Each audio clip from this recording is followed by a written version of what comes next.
Thank you. Thank you, Chairman Jordan, Ranking Member Raskin, and distinguished members of this committee. Thank you for hosting me here today. I'm grateful for the opportunity to answer your questions, highlight the work of our department, and discuss the most important topic of all, keeping the American people safe. A little over a year ago, I was sworn into office as the 87th Attorney General of the United States. I came into office with the goal of refocusing the Department of Justice on its core mission after years of bloated bureaucracy and political weaponization.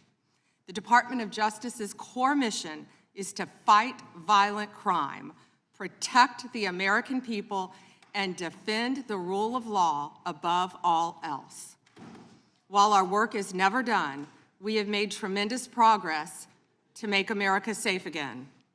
In 2025, we saw the lowest murder rate in 125 years. That's nothing short of historic. If you compare 25 to 24, here's what you'll find. The murder rate is down 21%, robbery down 23%, carjacking down 43%, gun assault down 22%, ag assault, burglary, could go on and on. Crime is declining. This did not happen by accident. The numbers tell an important yet straightforward story. President Trump has given us the resources, the support, and the leadership to protect the American people. President Trump's policies have saved lives. I cannot think of a policy outcome more important than protecting the lives of American citizens. Can you? This trend has been especially clear in Washington, D.C. and in Memphis. These are two iconic American cities that spent years in the grip of horrific violent crime. The Department of Justice surged law enforcement resources, and the results came quickly. Crime plummeted in both cities. And I want to make one point loud and clear. We achieved those results by working with Democratic mayors. Public safety does not have a party registration. When your constituents call 911, they don't ask for political views of the responding officer. They ask for help. I have federal agents in each and every one of your districts. They're here to help, and I am here to help. Many cities and states have worked with us and taken advantage of our federal support. Some have not. Meanwhile, a few elected officials have declared that they are, quote, at war with the federal government and encouraged widespread obstruction of law enforcement.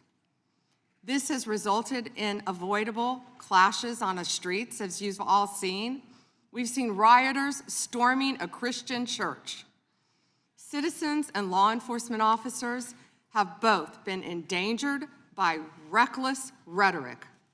We have made dozens of arrests in and around Minneapolis so far, and many of them could have been avoided by simple compliance with federal law.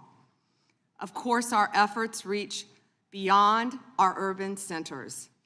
We are striking crucial blows against terrorist organizations such as MS-13, TDA, the Sinaloa cartel, and Antifa.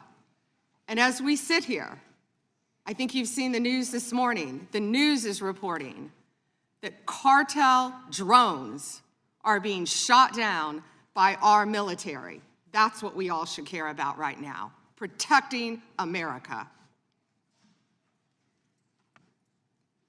As we seek to dismantle these drug trafficking networks that poison Americans, in 2025, our DEA agents seized more than 47 million fentanyl pills and more than 9,800 total kilos of fentanyl. That represents 369 million potentially deadly doses that can kill Americans. Meanwhile, our attorneys are fighting for President Trump's agenda in courtrooms across this country. This administration has been sued 627 times. We've fought through a nonstop flood of bad faith temporary restraining orders from liberal activist judges across this country, America has never seen this level of coordinated judicial opposition towards a presidential administration. It is not only an unlawful attack on the executive branch's authority, but a serious attack on the democratic process. In spite of this unprecedented judicial activism, we've attained 24 favorable rulings at the U.S. Supreme Court, their emergency docket, and even more to come. We've done so while ending the weaponization of the prior administration by dropping FACE Act prosecutions, exposing the Arctic frost scandal via congressional disclosure, thank you, Chairman, and restoring one tier of justice in this country. To address the Epstein files, more than 500 attorneys and reviewers spent thousands of hours painstakingly reviewing millions of pages to comply with Congress's law. We've released more than 3 million pages, including 180,000 images, all to the public, while doing our very best in the time frame allotted by the legislation to protect victims. And if you brought us a victim's name that was inadvertently released, we immediately redacted it. All members of Congress, as you know, are invited to visit DOJ to see for yourselves. I want to take a moment to acknowledge the Epstein survivors who are here today. I'm a career prosecutor, and despite what the ranking member said, I have spent my entire career fighting for victims, and I will continue to do so. I am deeply sorry for what any victim has been through, especially as a result of that monster. If you have any information to share with law enforcement about anyone who has hurt you or abused you, the FBI is waiting to hear from you.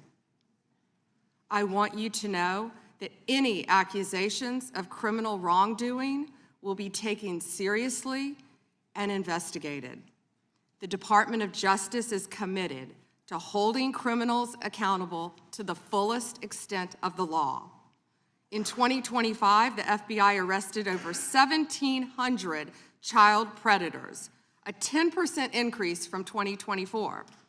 We also located 2,700 victims of child exploitation and shut down 3.8 million dark web pedophile accounts. 3.8 million. So please, if you have information to share that needs to be investigated, contact the FBI. Today, I look forward to discussing further our shared obligation to protect the American people, uphold the rule of law, and keep this nation safe. Thank you. Thank you, Madam Attorney General.